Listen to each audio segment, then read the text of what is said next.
Raptors Corner, Ep.6 with the Super Basketball Bros. I'm joined with the bros, Trey and Dan. What up, guys? What up, guys? We're talking Raptors like we usually do because it's the Raptors Corner. And the Raptors are sitting in second place in the Eastern Conference, 34-16. They went 3-1 since our last video. They beat the Pistons, lost to the Nuggets, beat the Suns, and beat the Portland Trailblazers. Each game was kind of significant. The Detroit win, it increased our winning streak.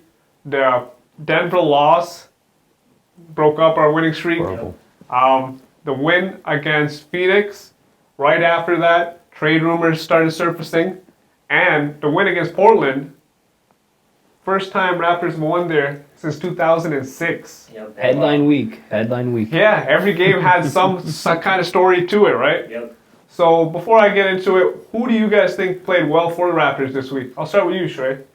I would have to say Terrence Ross again. You know, I said that last week. He's really stepped up his game with the injury to DeMar Carroll, and now with James Johnson out for an extended period of time, you've seen him step up not only on the perimeter, but overall. You know, he's averaging over 50% from the field, so that's a really big step for him to take. You know, everyone was ripping on him for his shot selection and his inability to shoot. He's actually shooting really well right now. Yeah. And it's not only his offense, it's his defense, his defensive presence, and his hustle. It's something I've seen over the last couple of games, and I'd like to see a lot more of that. Yeah, I'm one of the biggest Terrence Ross haters, and I gotta admit he's playing great. And he went back to his hometown in Portland, and he played really good there too. Killed it. Yeah, and defensively, he's driving, he's hitting those mid-range shots. He's got that nasty one crossover where he drives, pulls back, and takes that shot. Like that one. Dan, who do you like? Well, I don't know about that crossover. He's finally hitting it, but he never used to hit it, all right? But I got to say one player that stand out this week for me was DeMar DeRozan. I know it's kind of like an obvious pick, but he's been playing really great, averaging 26 points per game in the past week, getting to the line at least 9 times per game in those 4 games that we just played. And best thing is he's shooting 47% from the field. So give it to him. He's been playing great, and I think he's really working for that max contract deal coming up this offseason. Yeah. I think we can always count on Kyle Lowry and DeRozan to perform and everyone else to kind of step it up. Yeah. And we've noticed that if one of them does not perform, one of them being Kyle Lowry or DeRozan, we need the other guys to step it up. And Kyle Lowry did not perform against the Nuggets.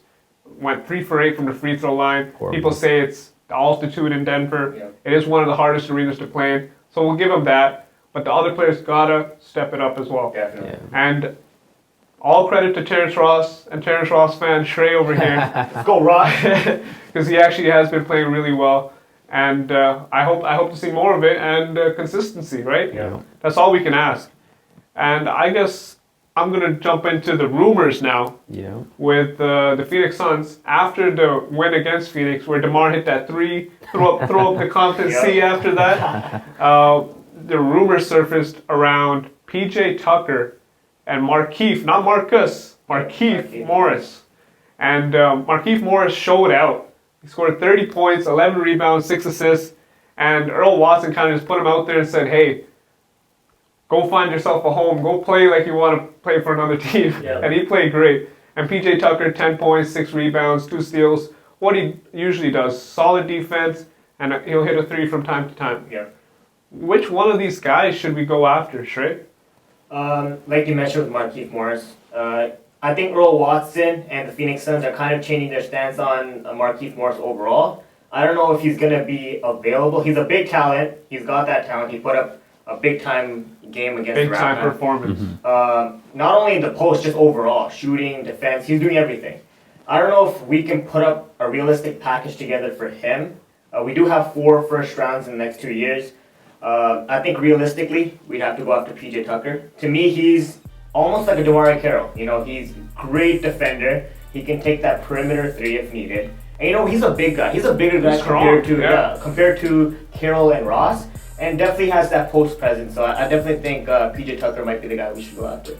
I'm not going to put in my 2 cents yet. I'm going to pass it on to Dan here just to see what he thinks, and I'll kind of jump in there. Yeah, well, I got to say, he does have great defensive presence, PJ Tucker does, but one thing I really don't like about his game is his field goal percentage. He's on and off. He's kind of like a J.R. Smith, where one game he'll do really well, the other game he'll just shoot horrible. So I don't really want another Terrence Ross on our team.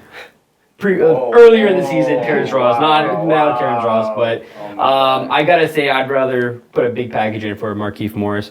He's a well-rounded player. He's got a long contract, and it's a good contract that we can take. Compare that to Terrence Ross's contract. I'd love to take that any day. I wouldn't mind giving up either a James Johnson or a Patrick Patterson and maybe a couple picks for him. But it's a great contract, and we've got a lot of youth, so we can expend all that stuff if we want to.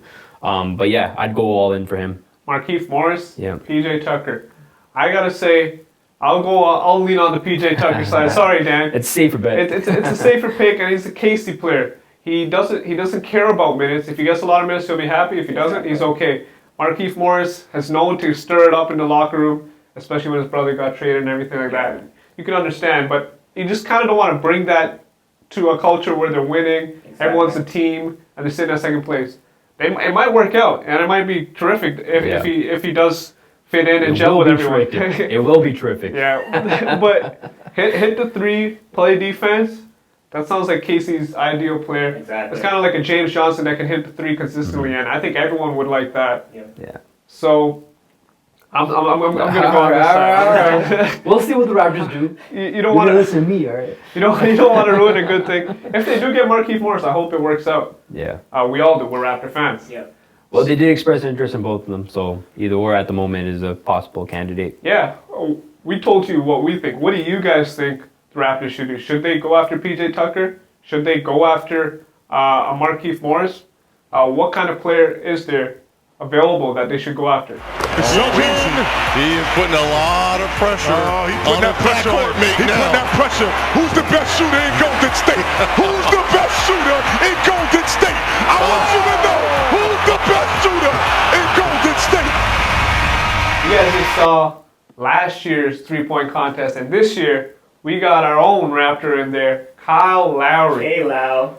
After finding out that he's going to be in the three-point contest, what did he do, Shrey? He went 7 for 10 in Portland, kind of setting the record straight, letting Curry know there's some competition this year. It's not going to be a walk in the park, right? Watch out, Curry. He gave Damian Lillard first-row seats on why he deserves to be a starter for the East and why he got chosen for the three-point contest. Yep.